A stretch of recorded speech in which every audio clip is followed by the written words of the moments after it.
मित्रांनो, अशोक खरात सापडला, त्याने इतक्या बायका नासवल्या, त्याच्या बातम्या झाल्या तमाम महाराष्ट्रातील एकूण एक घरामध्ये, आणि शेंबड्या पोरापासून म्हाताऱ्या लोकांनी पण ह्या बातम्या बघितल्या, यावर चर्चा झाल्या. सगळीकडे याची चर्चा सुरू आहे, सगळीकडे चर्चा झाली. प्रत्येकाच्या हातामध्ये मोबाईल आहे. आता आपल्याला एवढं झाल्यानंतर, प्रत्येकापर्यंत ही बातमी पोहोचल्यानंतर, जर आपल्याला असं वाटत असेल की आता लोक सुधरतील, असले बुवाबाजीचे प्रकार कमी होतील, तर तुम्ही महाएडपट आहात. लक्षात ठेवा, महाएट ओझे काहीतरी आहात, डॅश डॅश आहात, हे लक्षात ठेवा. याचं मूळ कारण कोणीही समजून घेत नाही. एखादा माणूस IAS झाला, IPS झाला, MBBS झाला, वकील झाला, अन्य अधिकारी झाला, आपल्याला असं वाटतं की हा प्रचंड हुशार आहे. लक्षात घ्या, मी कोणालाही नावं ठेवत नाही. एखादा तज्ज्ञ झाला, विज्ञानाचा प्राध्यापक झाला, म्हणजे तो फार फार हुशार आहे, हा सगळ्यात मोठा तुमचा भ्रम आहे. मित्रांनो, मी स्वतः MPSC दिलेली आहे, मी स्वतः सरकारी नोकरी केलेली आहे, आणि मी स्वतः एज्युकेटेड आहे. त्यामुळं मला वेगळं सांगण्याची गरज नाही.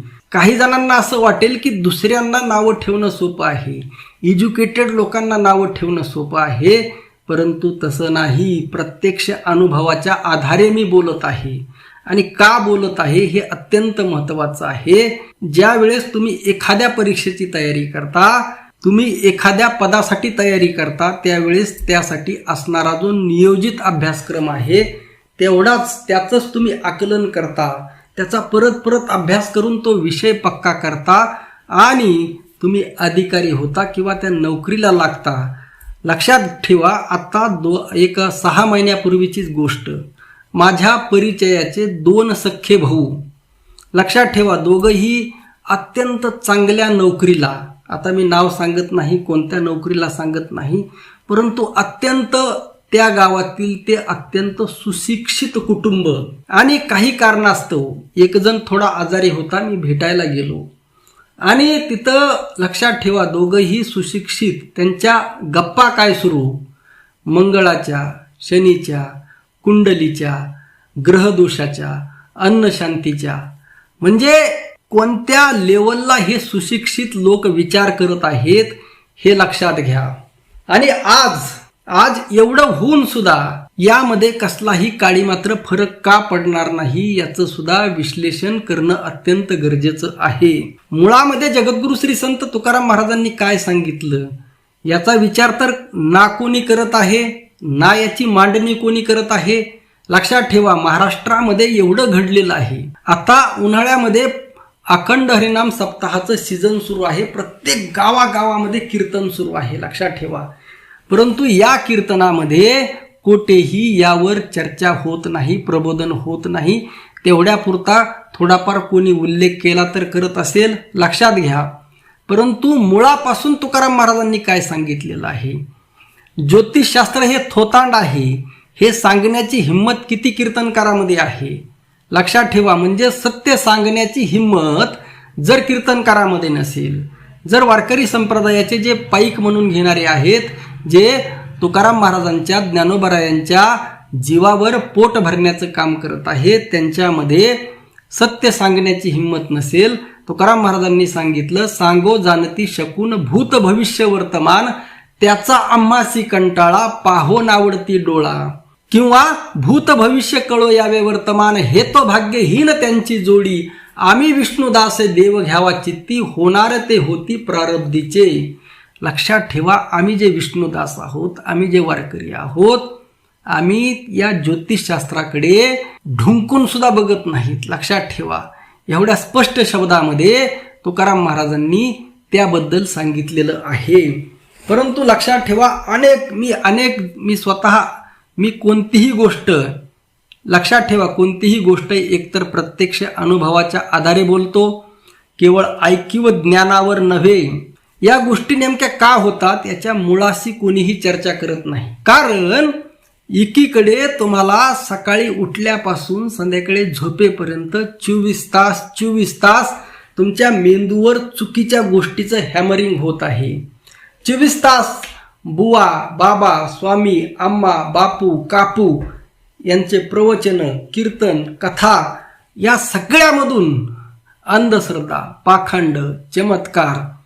लक्षात ठेवा, चमत्काराने तुम्ही एक मच्छर सुद्धा मारू शकत नाही. जेव्हापासून ही पृथ्वी निर्माण झालेली आहे आतापर्यंत त्या भगवंताने, मी स्वतः त्या चैतन्य रूपी भगवंताला मानणारा पाईक आहे, लक्षात ठेवा. परंतु त्या भगवंताने ही सृष्टी निर्माण करताना काही नियम बनवलेले आहेत आणि तो स्वतः याचे नियम तोडत नाही, लक्षात ठेवा. परंतु हे कोणीही लक्षात घेत नाही आणि कधी कसलाही सिंगल चमत्कार ज्याला विज्ञानाचा आधार नाही असा सिंगल चमत्कार कोणताही माणूस, लक्षात ठेवा, मग तो कोणताही असेल, कोणत्याही धर्माचा असेल, हिंदू असेल, मुस्लिम असेल, ख्रिश्चन असेल, पाद्री असेल, कोणीही असेल, तो त्या धर्माचा आदरणीय व्यक्ती असेल, बुवा असेल, बाबा असेल, साधू असेल, संत असेल, कोणीही असेल, चमत्कार होत नसतात. ना कुणाला भविष्य कळतं, ना भूतकाळात काय झालेलं आहे कळतं, ना कोणी तुमचं बरं करू शकतं, ना कोणी तुमचं वाईट करू शकतं, लक्षात ठेवा. आणि असे सत्य सांगणारे महाराजांची या महाराष्ट्रामध्ये प्रचंड कमी आहे. आणि जे थोडेफार आहेत ते हिम्मत करत नाहीत. त्यांच्यामध्ये सत्य गोष्ट निर्भीडपणे सांगण्याची हिम्मत नाही. आता माझ्यामध्ये हिम्मत आहे, मी बोलतो, रोज बोलत आहे, लक्षात ठेवा. तरी सुद्धा हे प्रत्येक घरामध्ये जाणं गरजेचं आहे, लक्षात ठेवा. हे व्हिडिओ प्रत्येक घरामध्ये जाणं गरजेचं आहे. यामध्ये माझा कसलाही स्वार्थ नाही. उलट अनेक अंधभक्त, कालच आसाराम बापूच्या एका भक्ताचा फोन आला, तो मला XYZ काय सांगायचे तो सांगत होता. मी नेमका बीडमध्ये काहीतरी खरेदी करण्यासाठी गेलो होतो, दुकानामध्ये होतो, तिथं अनेक गिराईक होते. आता त्यांच्यासमोर काही बोलता येईना आणि घरचे कुटुंबातील व्यक्ती सुद्धा होते. आणि तिथं त्या आसाराम बापूच्या भक्ताचा फोन आला. म्हटले आमच्या बापूबद्दल असं कसं काय, म्हटले जगविख्यात संत आहे. अरे बाबांनो, जगविख्यात तर अनेक लोक आहेत. जगविख्यात तर दाऊद इब्राहिम सुद्धा आहे, जगविख्यात तर लादेन सुद्धा आहे. अरे बाबांनो, तो एक कन्व्हिक्टेड आरोपी आहे. आरोप त्याचा सिद्ध झालेला आहे. 10 वर्ष झालं तो जेलमध्ये आहे आणि तो अशा गुन्ह्याखाली आरोपित आहे, लक्षात ठेवा. तो अशा गुन्ह्याखाली आरोपित आहे ज्याची या फोन करणाराला लाज वाटली पाहिजे.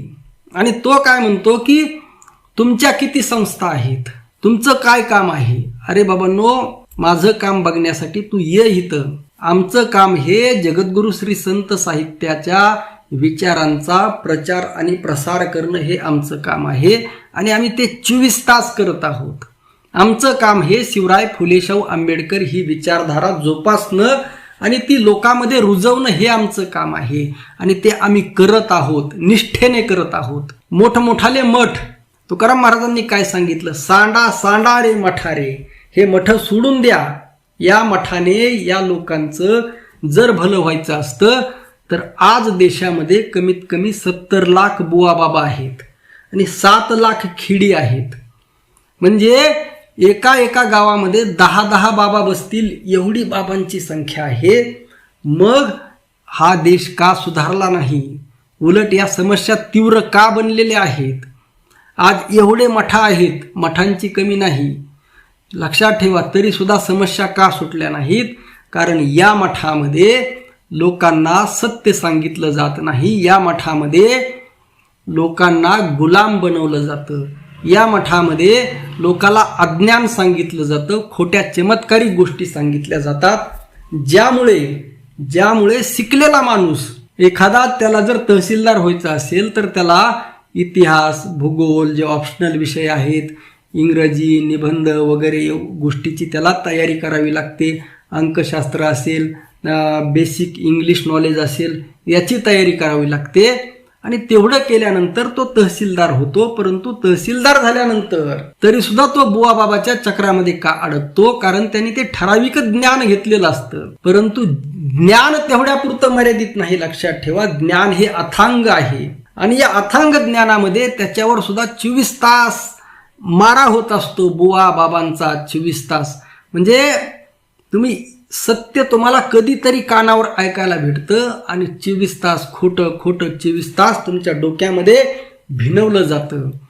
त्यामुळेच आज या महाराष्ट्रामध्ये जे गांजा ओढतात, जे मनोरुग्ण आहेत, ज्यांना कपडे घालायची अक्कल नाही, लक्षात ठेवा, ज्यांचं वागणं विक्षिप्त आहे, जे स्वतः त्यांच्या आयुष्यामध्ये मनोरुग्ण होते, अशा लोकांचे करोडो भक्त आहेत, अशा लोकांचे मंदिर आहेत या महाराष्ट्रामध्ये. शिवराय फुले शाहू आंबेडकर यांच्या महाराष्ट्रामध्ये, या महाराष्ट्रामध्ये, ज्ञानोबा तुकोबांच्या महाराष्ट्रामध्ये. अरे बावळ्यांनो, खोळ्यांनो, यडपाटांनो, तुकाराम महाराजांसारखं अनमोल रत्न ज्यांची तुलना जगाच्या पाठीवर, लक्षात ठेवा, जगाच्या पाठीवर तुकाराम महाराजांची तुलना कोणासोबतही होऊ शकत नाही. असं एकमेव द्वितीय व्यक्तिमत्व आहे. तुकाराम महाराज म्हणजे सूर्य आहेत, लक्षात ठेवा. तुकाराम महाराज म्हणजे शब्द नाही, जिथं शब्द अपुरे पडतात, लक्षात ठेवा. असं व्यक्तिमत्व या महाराष्ट्रामध्ये जन्माला आलं, असा संत या महाराष्ट्रामध्ये जन्माला आला. परंतु आपलं दुर्भाग्य, आपण एवढे करंटे निघालो की आपल्याला ना संत कळाले ना महामानव कळाले. लक्षात ठेवा, तुकाराम महाराजांचा वारसा जर कुणी चालवला असेल तर या 4 महामानवांनी चालवलेला आहे. छत्रपती शिवाजी महाराज, महात्मा फुले, शाहू महाराज आणि बाबासाहेब आंबेडकर या 4 जणांनी वारसा चालवलेला आहे. आणि तुकाराम महाराजांच्या गाथेचं सार काय असेल तर ते संविधान असेल.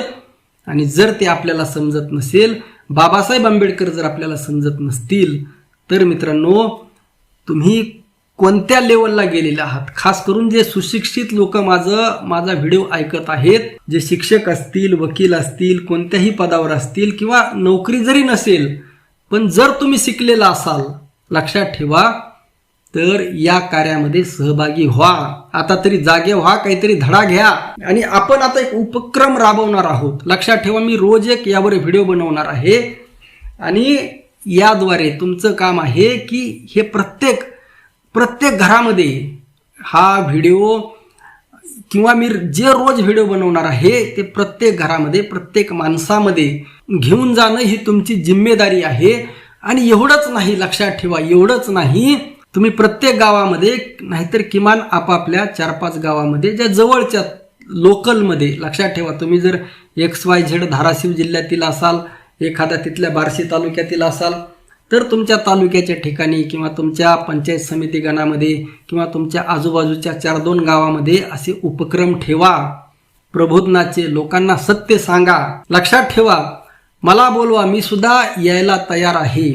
परंतु काय होतं, काही जण माझ्यावर टपून बसलेले आहेत. लक्षात ठेवा, काही जण माझ्यावर टपून बसलेले आहेत. आता बऱ्याच जागेवर ओळख नसते, अनोळखी ठिकाणाहून फोन येतो, इथं या. परंतु ते असे अंधभक्त असू शकतात, त्यांचा उद्देश वेगळा असू शकतो. त्यामुळे खात्री झाली तर मी 100% येईल, लक्षात ठेवा. परंतु हे कार्य करणं गरजेचं आहे. आणि या महाराष्ट्राला या भोंदूगिरीपासून, अज्ञानापासून, कर्मकांडापासून, चमत्कारापासून, बुवाबाजीपासून जर वाचवायचं असेल तर त्यावर एकच उपाय आहे, तुकाराम महाराज आणि आपले महामानव. आपलं मत नक्की कळवा. रामकृष्ण हरी. जय जगद्गुरु. जय शिवराय. जय भीम.